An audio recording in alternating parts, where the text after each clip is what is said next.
trail didn't have a name on any map I could find.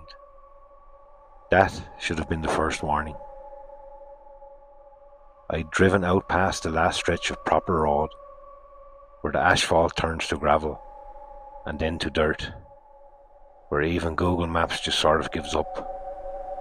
There was a faded wooden sign at the entrance, letters worn down by the weather, barely readable.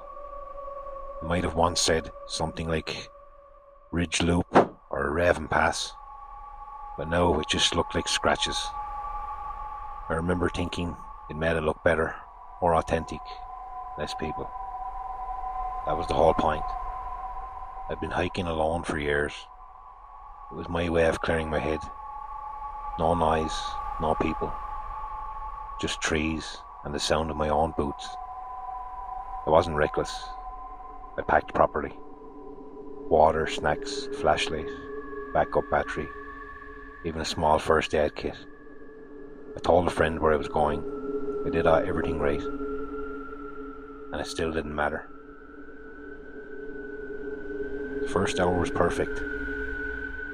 Tall pine trees, smell of the forest, that kind of silence that keeps peaceful inside. The trail was narrow, but clear enough. I even saw fresh markers. Small strips of orange tape, tied to branches every so often. That should have reassured me. It didn't. Something about them felt off. Too new, too bright, against everything else. Like they had been put up there recently. But I kept going. About 2 hours in, I realised I hadn't seen a single person. Not that unusual, but no footprints either. No trash, no signs of anyone. Just those orange markers. And that's when I noticed something else. They weren't consistent. At first they'd been every 30 to 40 feet, easy to follow. But now something there had been one right in front of me, and then nothing for a long stretch, then two, almost back to back. Like whoever placed them didn't know what they were doing, or didn't care. I checked my phone, no signal. Battery was at 63%. Plenty. Still, I picked up the pace a bit. I figured I'd go another 20 minutes, then turn back.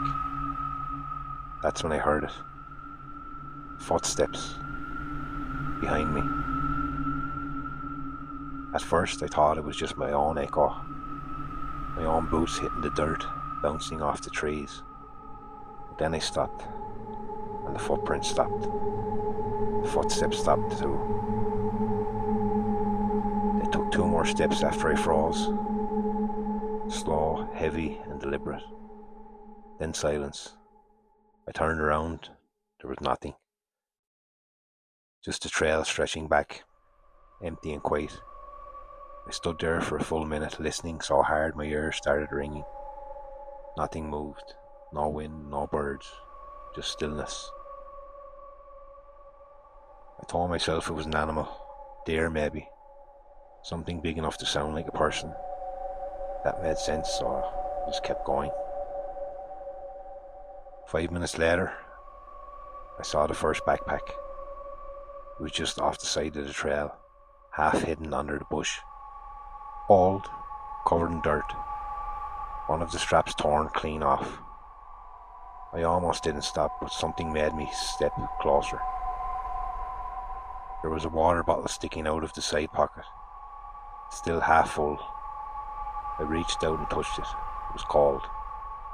Not just cool cold, like it hadn't been sitting out all day. Like it had been placed there recently.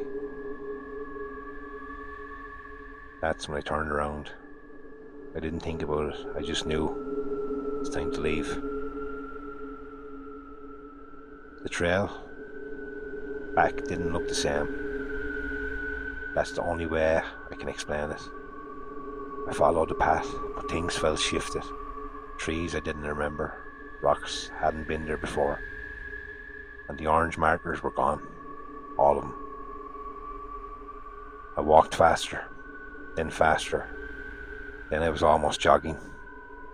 That's when I heard the footsteps again, closer this time, matching my pace. I stopped, they stopped. They turned around slowly, and this time I saw something far back on the trail, between the trees. A shape. It was too tall, it was too thin. It wasn't moving, but I knew it had been. I could see a face. Just something standing there slightly off-centre, like it didn't quite understand how to mimic a person properly. I ran, no thinking, no stopping, just ran. Branches scratched my arms, scratched my legs. I almost slipped twice, caught myself on the trees, and the whole time, those footsteps. Right behind me, keeping up, never rushing, never falling behind. I don't know how long I ran, but eventually I saw the road. That stupid dirt road. I burst out of the tree line, gasping, half laughing, half crying. Safe, I made it. And then I looked back. The trail with the entrance was gone. No sign, no worn wooden post. A path leading into the trees. Just a solid wall of forest, like it had been there all the time. I stood there, trying to catch my breath, telling myself I'd come out at the wrong spot, that I'd gotten turned around, that it made sense, it had to. Then I heard it right behind me on the road. 2 slow footsteps. Not in the woods anymore, right on the gravel. I didn't turn around. I got in my car, locked the doors and drove. When I finally checked my phone, I had signal. 3 missed calls from a friend, and 1 message. Hey, did you change your plan? You said you were hiking Pine Ridge Trail, but that place has been closed for years. I looked it up when I got home. He was right. The trail I had taken was closed. There was multiple disappearances. No official explanation. Just gone. I haven't gone hiking since, but sometimes, late at night, when everything's quiet, I hear it again. Those footsteps. Stopping just after I do, waiting. Like it's still learning how to follow me out.